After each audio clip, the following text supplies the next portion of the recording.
Okay,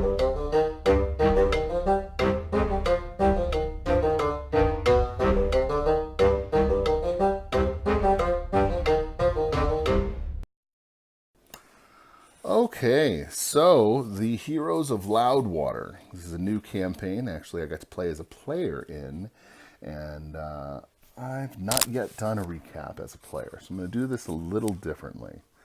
I'll tell you, I was playing a level 3 cleric, dwarven mountain dwarf cleric by the name of Cormac Lighthammer. And I'd written the backstory for Cormac that he was a soldier in the Lord's Alliance's army, and that he'd gotten pretty far as the soldier. Actually, he was in charge of a couple platoons of men that had unfortunately died under his command, and because of that, he was a little broken, and he took it very, very seriously. He was very unhappy that he'd lost these men, and so he'd actually taken a bit to the drink, and spent more often than not drunk trying to drown his sorrows, and had found some religion in Tyr, and had finally decided to devote his life to Tyr and become a cleric, and try to carry healing and protection forward to those that that he couldn't save before. And he's a war cleric, seeing as he has a history as a soldier. I thought I was going to play him a little bit like a fighter, but with some cleric background. So I don't know. Maybe I should have been better off just rolling with a paladin. But no, I really liked the way he played. It went really well. And it's kind of a large party, so bear with me. That night we had myself playing, again, Cormac. My good buddy Carl was playing Corbin Lighthammer, his monk brother, who also followed Tyr. And my son was playing, I can't remember his full name, forgive me, but we called him Marty, a gnomish wizard. Of course, our good buddy Dave was DMing, the gentleman that Dark Age always speaks of that played the dwarf Gear. Hell of a DM. He's a good guy. And then as we continue around the table, we also had his younger son was playing a dragonborn rogue named Elevan. We had his oldest son playing a tiefling rogue named Davix. And a newcomer to the group, Darian, was playing a wood elf rogue as well, named Izmir. And so we had 3 rogues in the party. Kind of crazy. So we continued on. We had an orc named Vola. She was actually a member of the town guard who was going to join us. And I believe that's everybody. I hope I'm not leaving anyone out. No, of course I am. I'm leaving 2 people out. We had 2 rangers as well, both by the first name Ashley, so that was super fun. Same name, same class, and one was a half elf, one was an elf. And so we start off in the town of Loudwater, the northern areas, the northern part of Faerun, and Cormac had received a letter from the Gauntlet of Loudwater asking to meet him because we needed to investigate a temple that had sent word that they were under duress. And as I met with him, he told me to go meet with Captain Ashley, the head of his guard, because he was going to allow me to pick from some prisoners that were in the town jail to take with me as to help bolster my numbers and help with whatever problem the temple might be having.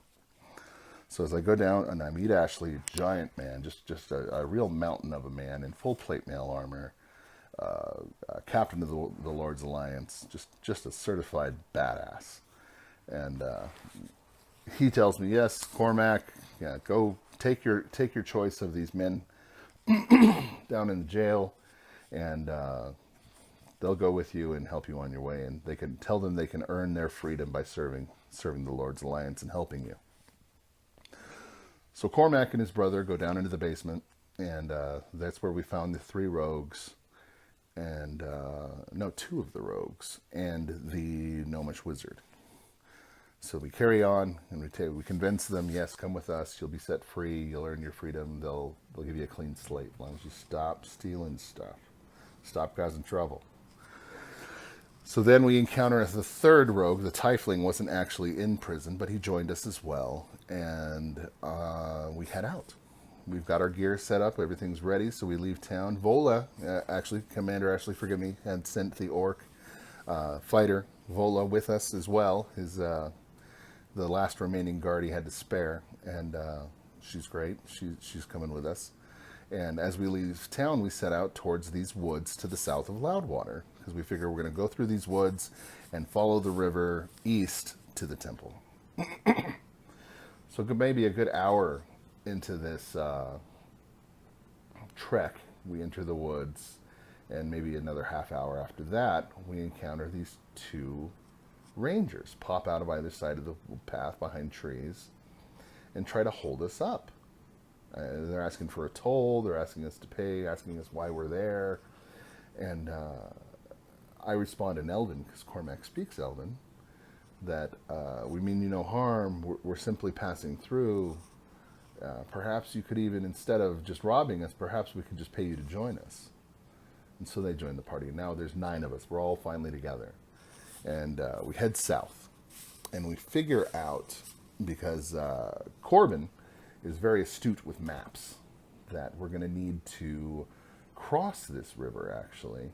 And at this point, it's a lake. Across this, at this lake, we're going to need to cross and then make our way east. So with a little bit of inspiration, the Dragonborn rogue speaks up. He's a white Dragonborn. He goes, well, I have ice breath. And says, why don't I freeze the lake, at least a section for us wide enough to cross, and we'll make our way across this lake instead of having to go around or wait for a boat or try to figure out another way there. And we look to the DM and say, is that going to work? Is that okay? Can we try that? And I love it because he yes-anded it. He says, yes, you can, and here's what you're going to need to roll to see how successful that is. And the young man rolled remarkably well, and it was a cool idea to start with. So yeah, I can just imagine this group of 9 people with a Dragonborn at the lead, just breath weaponing the lake to ice as we cross it, and make our way across the lake. And we start heading east, and we set camp. Probably, I believe it had been about another 6 or so hours after that. We set camp because it was getting dark. And I take watch. The first watch is Cormac's deal, man. He cares about his people too much. He's got to take watch. And let's see, what was it? It was myself. Everyone else was asleep except for one of the rangers was up in a tree. Another was asleep. The other was asleep at the bottom of a tree. And Cormac's writing in his journal and thinking things through. And here he is again in charge of another group of people. It always seems to end up in this situation. And he's praying to Tyr that tragedy doesn't befall them again. He really, really just begging Tyr to help protect them so he doesn't have to worry about losing any more men. And meanwhile, he starts to hear a rustling in the bushes. And as he looks up, he sees there's 2 dark figures circling the camp with what looks to be daggers. And he knows that one of the rangers is awake and in that tree. But hopefully, whoever this is in the darkness doesn't. So he calls them out. He calls out the figures and says, hey, who goes there? What's going on? And they make their way out, and I can't remember who they said they were working for, but it was, we had Cormac, myself, roll a history check or a religion check, I can't remember which, and I was successful, so it was actually, it was that they followed the cult of an evil deity that I did not care for. So I start smacking my warhammer against my shield to wake up the rest of the party, and we roll initiative for combat. We had a crit fail on the first attack from the ranger that was hiding in the tree, and unfortunately, she fell out of the tree on her first attack, And the other ranger, laying asleep below the tree, had gotten up and asked if she could roll to try to catch her. And she rolled a crit fail on that as well.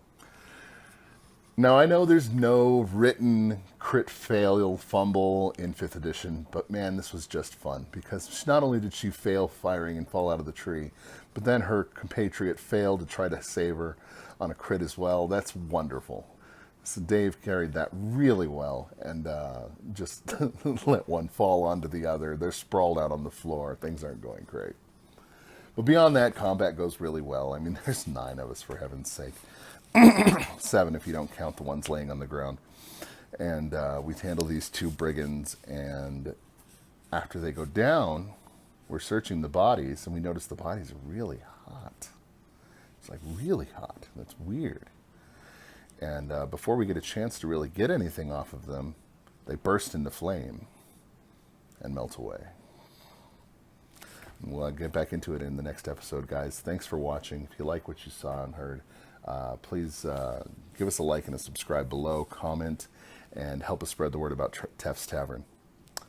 Have a great night. Thanks.